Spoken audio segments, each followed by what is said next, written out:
This week lab, we are going to do an experiment in chemical equilibrium.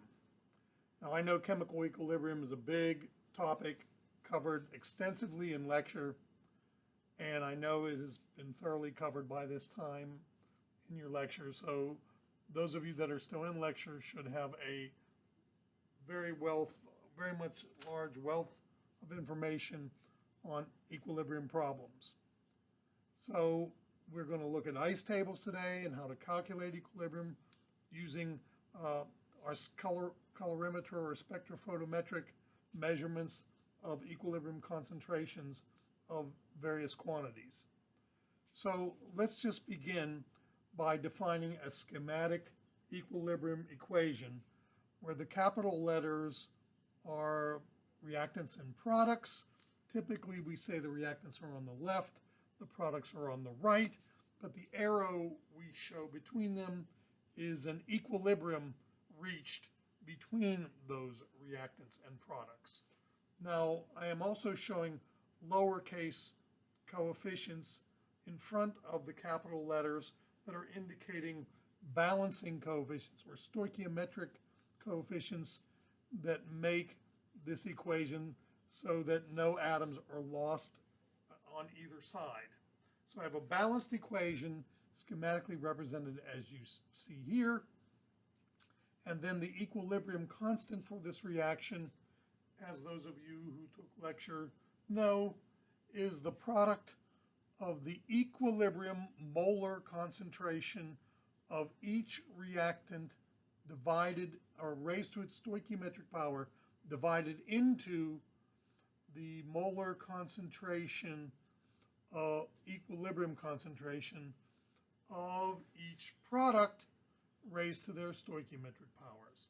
So I have molar quantities, mole per liter, of D, E, and F, each raised to their stoichiometric coefficients, little d, little e, and little f. Those are measured at equilibrium, as the subscript indicates. Then I'm going to divide those values by the product of the molar concentrations of all the reactants, those being A, B, and C, or as many as there happen to be.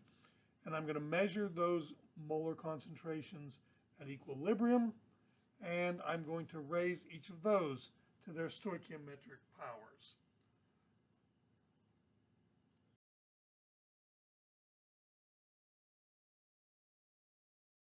This slide discusses the origins of where the equilibrium expression comes from. If I have this same schematic reaction from the previous slide, where I have A, B, and C as reactants, D, E, and F as products. So A, B, and C are the things I put in the pot. I wait some time, and instead of all the A, B, and C being converted into D, E, and F, when I open the pot, I notice there are all materials present in the container. And what really is going on is that, yes, the products are being formed, but as the product concentrations build up, they begin to decay back into the reactants. So we call this a dynamic equilibrium. And it's dynamic in the sense that an equilibrium reaction never really ceases. It is constantly ongoing. A, B, and C are constantly forming D, E, and F. D, E, and F are constantly forming A, B, and C. So what we will define is that the normal reaction is now called the forward reaction. A, B, and C becoming D, E, and F is what's taking place in the forward direction, or the way the reaction is supposed to be occurring. The reverse reaction is the D, E, and F reconstituting the A, B, and C. They're falling apart or decaying into the original A, B, and C reactants. Now, if for a moment we think a little bit about the kinetics of the forward and reverse reaction, and we first claim that the forward reaction is elementary, then we can define a rate law for the forward reaction being elementary as being a K value that we'll call KF because it's the forward rate constant, times the concentrations of A, B, and C raised to some order. And if it's an elementary reaction, the order of reactant A is to the 8th power, the order of reactant B is to the little bth power, the order of reactant C is to the little c power. So the forward rate is then Kf times A to the little a, molar concentration, times B to the little b, molar concentration, times C to the little c, raised to its stoichiometric concentration. Okay, now, after some period of time, because typically we only put the reactants in the pot, so the reactants immediately begin to form product, and as the reactants disappear and the A, B, and C concentrations fall, then the forward rate slows. But now, as the products are forming, and as their concentrations build, the reverse reaction becomes more and more prevalent. At first, at the very first instant, there is no reverse reaction because I didn't put any DE and F in the pot. But as the DE and F build up, their concentrations get greater and greater and greater, the reverse rate gets greater and greater and greater. And I can define that reverse rate, assuming that the reverse reaction is elementary, meaning its stoichiometry matches the order for each of these reverse reactants. Then the rate reverse will be K reverse, another rate constant, times the molar concentrations of these products acting as reactants to form the reverse reaction. So I have the molar concentration of D raised to its stoichiometric power, little d, the molar concentration of E raised to its stoichiometric power, little e, the molar concentration of F raised to its stoichiometric power, little f. Now, when equilibrium is reached, the definition of what it means to be at equilibrium, and essentially, let's make it clear, we're talking about this so-called dynamic equilibrium. When the dynamic equilibrium is reached, the reactants are forming the products just as fast as the products are forming the reactants. So the forward rate equals the reverse rate. So I can set these two rate laws equal. And I do that near the bottom of the page, setting them equal. Now what I'm going to do is gather the molar concentrations on one side and gather the rate law constants on the other side, and I will define a new constant, which I call the equilibrium constant, K, and K is defined to be equal to the forward rate constant divided by the reverse rate constant, and it is then at equilibrium. Now notice I'm measuring the concentration of the products raised to their stoichiometric powers divided by the concentration of the reactants multiplied together and raised to their stoichiometric powers. So first thing to note is that it might take some substantial time for equilibrium to be established. You can't measure the equilibrium constant until you have reached equilibrium, because that is when the forward rate is matching the reverse rate, and that is when the concentrations of all species are essentially sitting still. You're not going to have changes in the A, because as an A molecule disappears, another one is being reformed. You're not going to have changes in the concentration of the D, E, or F, because as one of those is being formed, the reverse reaction is making them disappear. So what it looks like at the nanoscopic level is quite different from what it looks like at the macroscopic level. When you open the container, it looks like nothing is happening.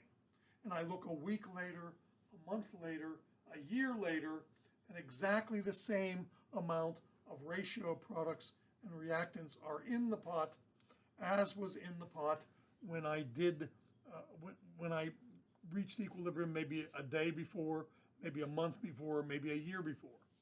After you get to equilibrium, because the rates are matched, nothing seems to happen any further in the chemical reaction. Now, you probably discussed at great length the ratio between K and the position of equilibrium, meaning if K turns out to be a small number, that means it's a small number in the sense that the numerator of the equilibrium expression is much smaller than the denominator. So if K is a small number, that means that the equilibrium lies towards the product. I'm sorry, scratch that. If K is a small number, that means the numerator is small in the equilibrium expression, and that means there's not nearly as much product molecules formed as there were reactant molecules remaining in the pot.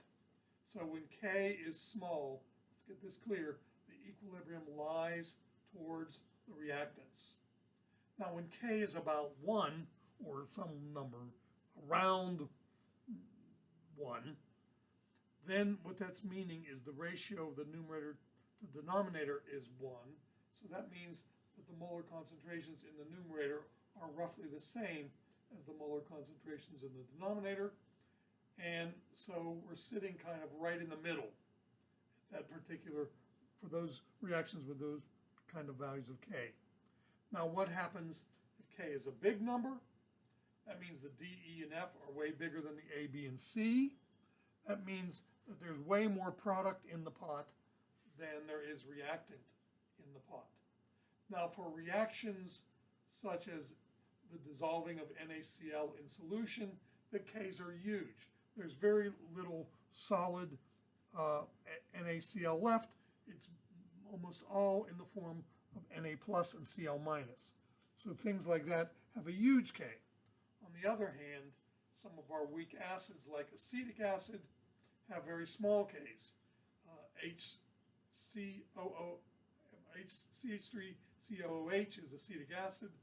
It falls apart into H plus and CH3COO minus, the acetate anion. This has an equilibrium constant of 1.8 times 10 to the minus 5, meaning there's roughly 1,000,000 times less of the dissociated species than there is the associated species in the equilibrium of acetic acid.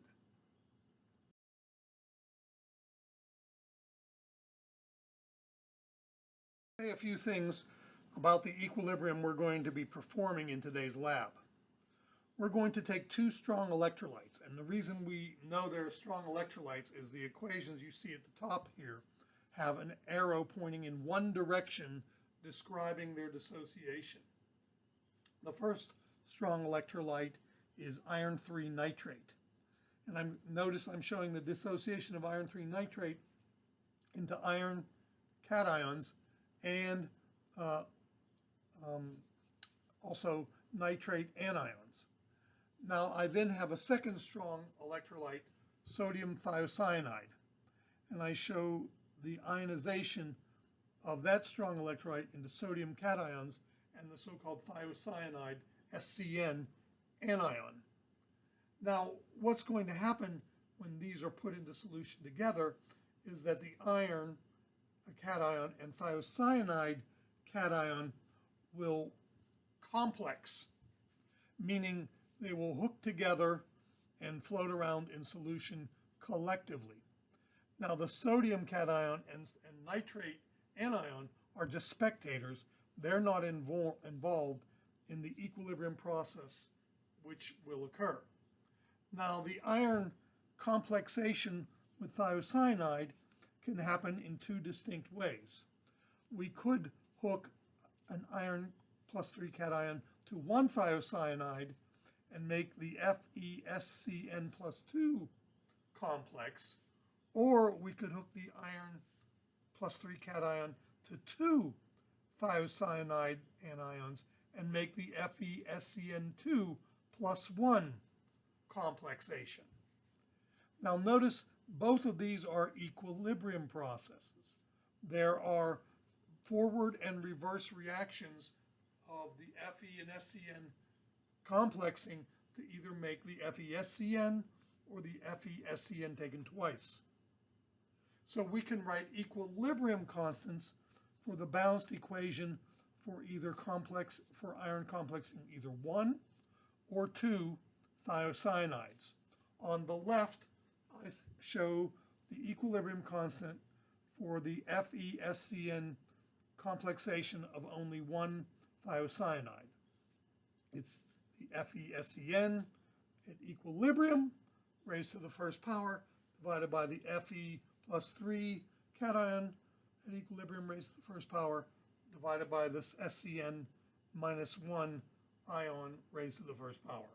To the right, I show how you should write the equilibrium constant expression for the second complexation, where I'm going to take the iron plus 3 cation complexing to 2 thiocyanide. The 2 in the stoichiometric equation means in the denominator, instead of having 1 power of SCN, I need 2 powers of the SCN in the equilibrium expression. So today we're going to investigate and calculate K for either iron complexing 1 thiocyanide or 2 thiocyanides, and we're going to do that by colorimetry and measuring the absorption of the iron thiocyanide in solution.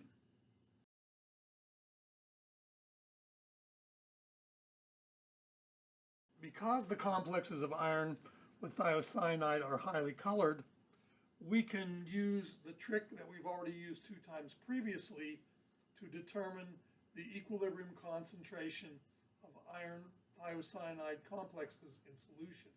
And that trick is what we call colorimetry. And in colorimetry, we notice the color that evolves in solutions due to these cations dissolved in water. And the deeper the color of the solution, of course, the greater the amount of cation that is present in the solution, presenting that color to the solution. Now, we've talked about this calibration curve with colorimetry several times. There's a magic formula known as Beer's law, which says that the absorbance of a solution, or how much light it removes from an initial intensity of light beam, is proportional to 3 factors, something called the molar absorptivity, which is a characteristic of what the material is that you're dissolving in the solution, and then the path length, or the distance that the light travels through the solution, and thirdly, and most importantly, the concentration of the absorbing species in the solution. Now, since we're going to use the same cuvette or sample holder each time, it will have the same path length and it will have the same solvent in that cuvette, so the E and B are going to be the same in our case, and so A is a function of C. The absorbance that you get will be a function of the concentration of the thiocyanide complex with iron that we have in solution. And it turns out they make a nice straight line. When you double the concentration, you will double the absorbance. If you cut the concentration by 1/3, you'll cut the absorbance by 1/3. So the first thing we will do is make a standard calibration curve of known solutions with known concentrations, so that we can then use the standard calibration curve to do unknown solutions, where we will do equilibrium reactions, fill a cuvette up with the solution, put it down in our device, and read the absorbance off. And once we find the absorbance, we can go over to the curve, as we see there with the dashes, and come down onto the concentration axis and find the molar concentration of the solution that is having that particular absorbance.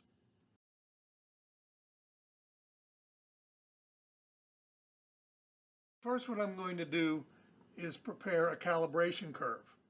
So I'm going to take some iron 3 nitrate solutions and some sodium thiocyanide solutions that have a known concentration.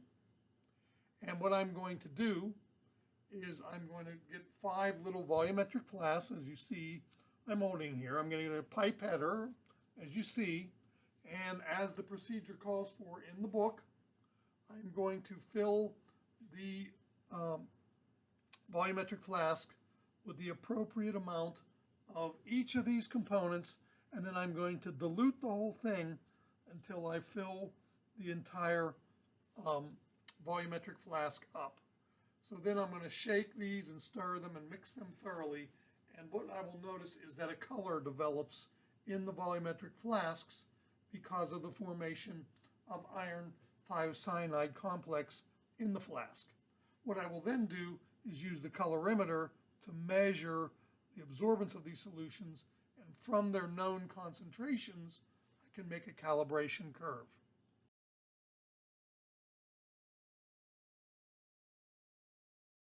After I make my 5 standard solutions, I'm going to attach the colorimeter to the computer, just like you've done in 2 previous labs.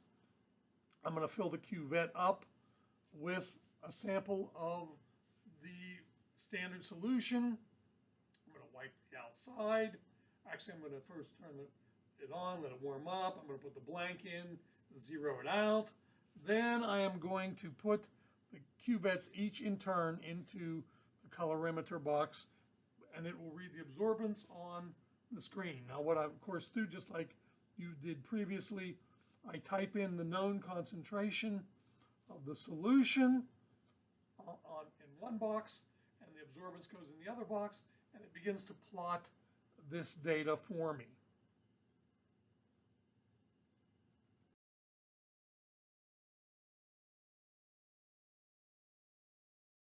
So once I've done all that, I can export my calibration curve, and this is the data that I got, and this is the curve that I see as a result. As a matter of fact, you notice it's not really much of a curve at all. It's a nice straight line. There's a nice linear relationship between the molar concentration of thiocyanide in the solutions. So the molarity of the thiocyanide is on the x-axis, and the absorbance that I got for each of those molar solutions is on the y-axis. So what I do with this calibration curve then is I can use it to read any unknown solutions. All right, now notice also, I want to point out this to you, I also on the curve have listed the equation of the straight line. It says y equals 3680x plus 0.022. Y being the absorbance, x being the concentration. So notice if I put and choose a particular molar concentration like 0.0008 molar, I could put that in for x into this equation, and I could solve my y for that, and I would get something like 0.315 or something like that, the value of the absorbance at molar concentration 0.0008. So I could either read from the absorbance curve and find the concentration directly by interpolating the line, or I could stick values into this equation to calculate values of the concentration of the thiocyanide complexes one way or the other. Now this is the curve that you are supposed to use to determine your experimental values of thiocyanide that are present when we set up the next 5, or we're going to do 4 more vials. Vials 6, 7, 8, and 9 will be done as experiments where we will see what we're going to attempt to find the equilibrium constant. So you're going to need to use this calibration curve in the upcoming slides that you will see on the next couple upcoming things.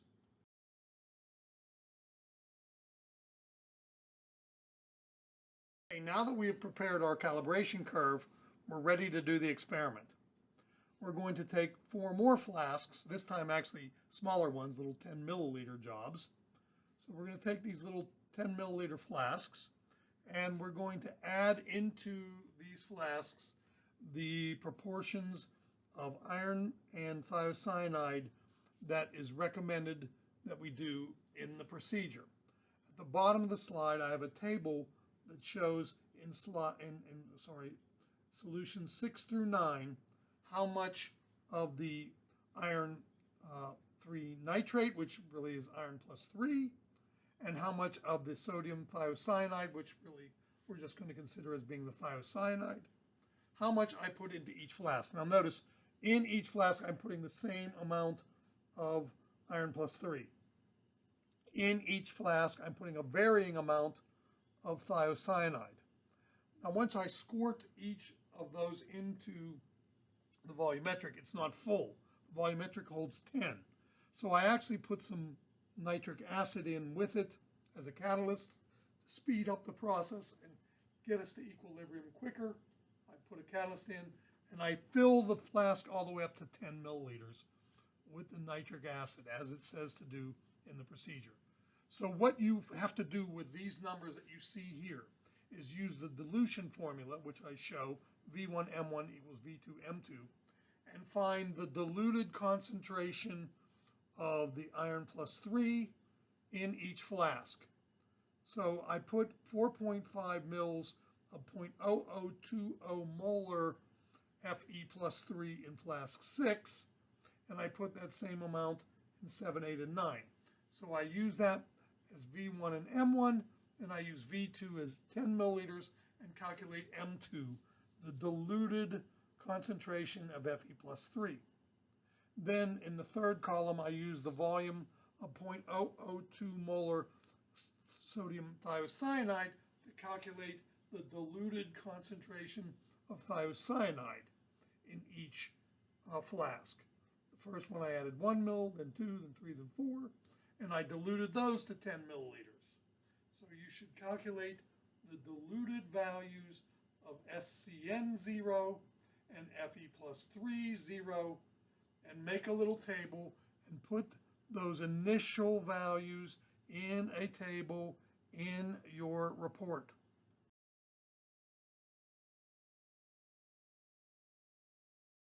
So after I've prepared these 4 vials that I'm letting react now and come to equilibrium, I'm going to do the same thing I did in my calibration curve. I'm going to fill a cuvette up with each of them in turn. I'm going to put them into the colorimeter, and I'm going to read the absorbance of these solutions. So what I'm going to be doing then is comparing these absorbances to the standard curve of a couple slides back. I'm going to use that calibration curve to take these absorbance values that you see in the little table here and find the concentration of each solution. You should calculate the concentration of FeSCN in each of these solutions based on these absorbances. You can do that in one of 2 ways.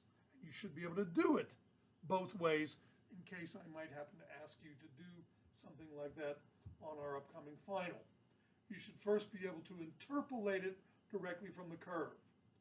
Go to the Y value, which is the absorbance, straight across, hit the line, and then go down to the X value, which is the concentration, right off of the x-axis. Or you should be able to put it into the equation for the straight line. Y equal 3680x plus 0.022. If you put in these absorbances as the Y, you should be able to solve for X, which comes off of as the concentration that corresponds to these absorbances. So what you should do with this for your report is to find the corresponding concentrations of FeSCN based on these absorbances in the colorimeter that the experimental equilibrium reactions displayed.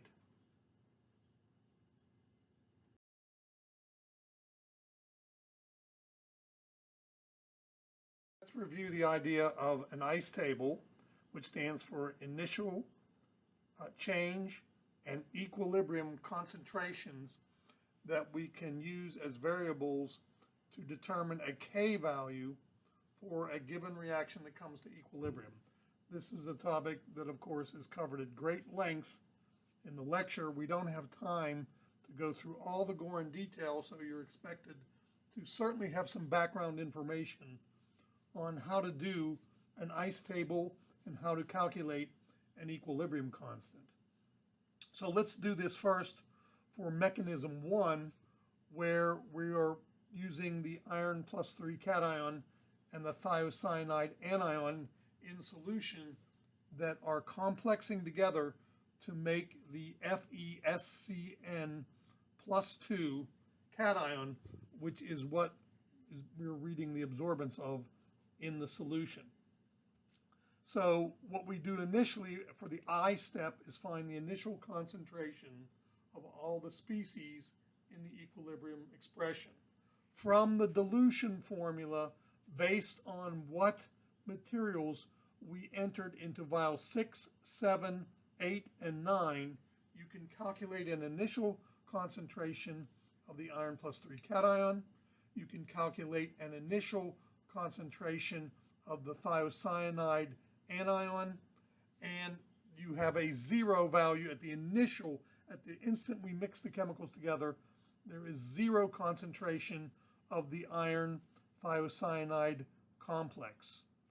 After the dust has settled, because of the fact that the reaction runs to the right, and it runs to the right because you have to establish an equilibrium between the materials on the left and right hand side, so you're going to have to build up some concentration of the thiocyanide. So the reaction quotient is less than K, based on the language you probably used in lecture, and so the reaction initially flows to the right in order to reach equilibrium. So the change is an unknown amount, which I'm going to represent by a variable x. And because the stoichiometry of this particular equilibrium expression is 1 to 1 to 1 for the two reactants to the product, the same amount of change x occurs for the loss of the initial reactants, Fe +3 and SCN -1. So I'll represent their change by -x and -x. And again, because the stoichiometry is 1 to 1, the change from the initial concentration for the iron thiocyanide complex is going to be an unknown amount, which stoichiometrically I can represent with a variable +x. So I have -x, -x, and +x for the amounts of change. And then when the dust settles, we have come to equilibrium. And the equilibrium mixtures are simply found in a representation of an unknown variable by summing the initial and the change. So I will have my Fe +3 0 minus x, my SCN -1 0 minus x, and 0 plus x for the equilibrium FeSCN concentration. Now, where do I get this variable x? Well, I look at the absorbances of the solutions in vials 6 through 9, and from those absorbances, I go to the calibration curve, turn to the x value that corresponds to those absorbances, and the x value represents the concentration of the solution for that particular absorbance. So since neither the iron or thiocyanide by themselves absorb, but only the complex absorbs, and since at equilibrium this amount of complex is equal to x, then by reading from the absorbance curve the corresponding concentration, I know the value x. So then the K expression is found from the products over the reactants. I'll take the equilibrium concentration of the complex divided by the product of the equilibrium concentrations of the Fe +3 and the SCN -1. And then according to the variable representation in my ice table, that will be x to the first power divided by the initial concentration of Fe minus x divided by the initial concentration of SCN minus x. Now that I know the x value from my calibration curve, I can put the numbers in and solve for Kc.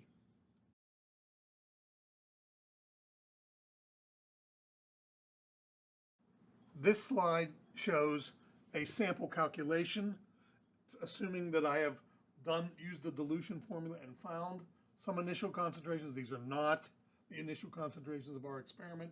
I made up an initial concentration for the iron plus 3. I made up an initial concentration for the thiocyanide. Then what I do is I recognize from the table from the calibration curve.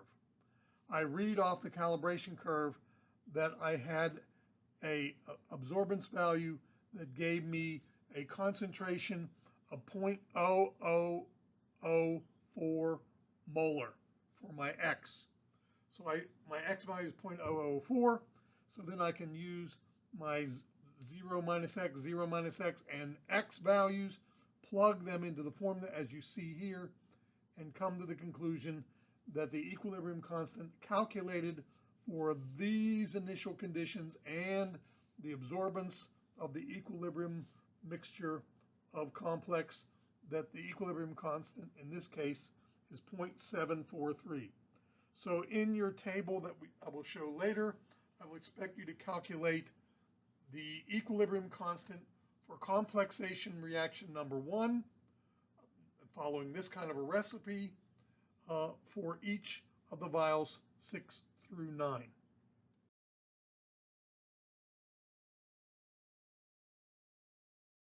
If the iron and thiocyanide are not complexing as a single thiocyanide, but it has 2 thiocyanides, as seen in this reaction, the K would have a little bit of difference because of the stoichiometric ratio between the reactants and the products.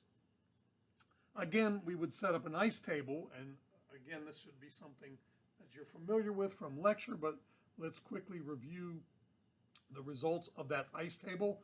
I again stands for the initial concentrations. These are the amount of iron plus 3 and thiocyanide that we initially put into the vials. Then after the dust settles, the initial concentrations change. Since we put no complex in, the reaction flows to the right initially. The initial flow is to the right. That means there will be change from the initial concentrations represented by an unknown variable X.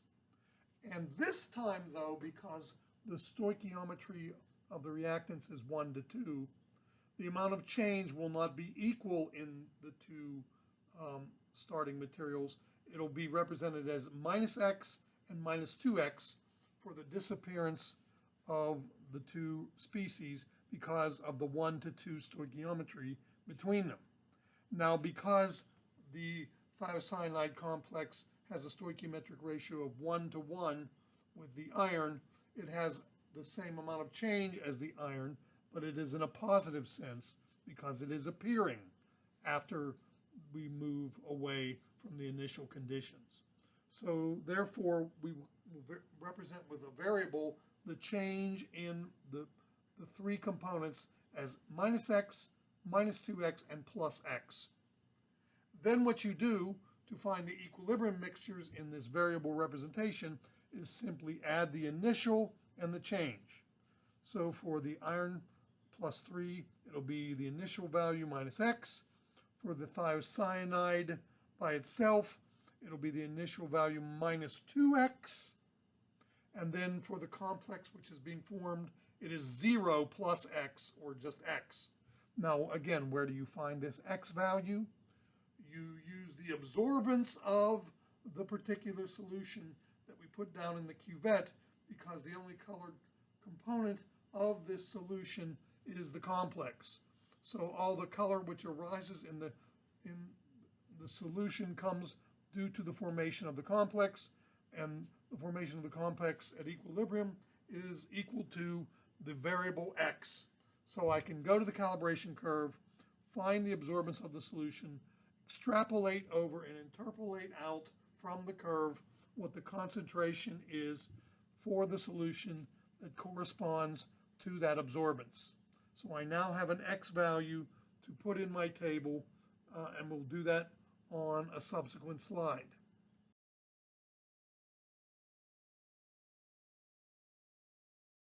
slide, I show a sample calculation for the case where we have the complexation of the second type. So let's just suppose I measured an initial concentration of the iron as plus 0.31, which I didn't, but let's just pretend I did. I measured an initial concentration of cyanide as 0.018, which I didn't, but let's just pretend I did. And let's suppose I read an absorbance for that, and I turned to the equation of a straight line fitting this, and I read off of that equation 0.0004 molar. Now this is not the absorbance. This is what I read off of the calibration curve representing the concentration that absorbance corresponds to. Make sure we're clear on that. So I can calculate the K by putting that X value into the ICE table, as you see, and I very carefully now square the component that's supposed to be squared and take 2x times the component that I'm supposed to take 2x of, put all those numbers in, and I calculate the K of 44.2 in this particular case. So what you're supposed to do for the report is to calculate a K value which follows this particular mechanism for all the vials of the experiment. Those would be vials 6 through 9 in the experimental procedure.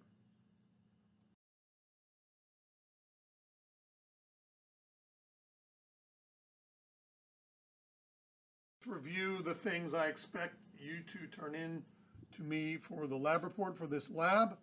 It should be in a format of either Word or PDF, something I can read.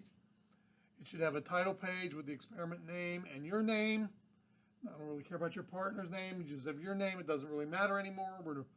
I don't really care if you consult with your partner, if you really want to. It doesn't bother me, but whether or not you have your partner's name is not relevant to me anymore since everybody has the same data. Okay, so then on the second page, all you need to do is make this table. And as long as the answers in it are correct, you will get full credit. If the answers in it are not correct, of course, you will not get full credit. In that table, you should have the initial concentrations of the iron plus 3 cation and the thiocyanide anion calculated as it says there from the dilution formula. These are for all vials 6 through 9. Then you should find the value of X based on the absorbance. Now again, this is not the absorbance. This is what the absorbance corresponds to as the concentration that would give that absorbance. And you should put those in your table. Then you should use the numbers in the recipes that I showed on the previous two slides and calculate the K value which would arise in either of the two mechanisms. Then, after you complete this table, what I want you to do is, based on the K values, and in particular, based on the reproducibility of the K values, that will indicate to you whether or not one mechanism is really the true mechanism as to which this reaction is occurring. Is the iron complexing one thiocyanide? Is the iron complexing two thiocyanides? If the experiments give reproducible K values for the various starting conditions in the 4 experiments, then that's a good indication that since the Ks you're getting are all the same, then that is the mechanism. If the Ks have a significant variance in them, then that's an indication that this is not the correct mechanism for complexation of the thiocyanide. So you should, based on your K values that you calculate, note if one of them looks more reproducible than the other, then that's the more likely mechanism for the particular equilibrium reaction. Okay, now this will be due at the end of the following week, not this particular week of the lab, but this report will be due at the end of the next lab week.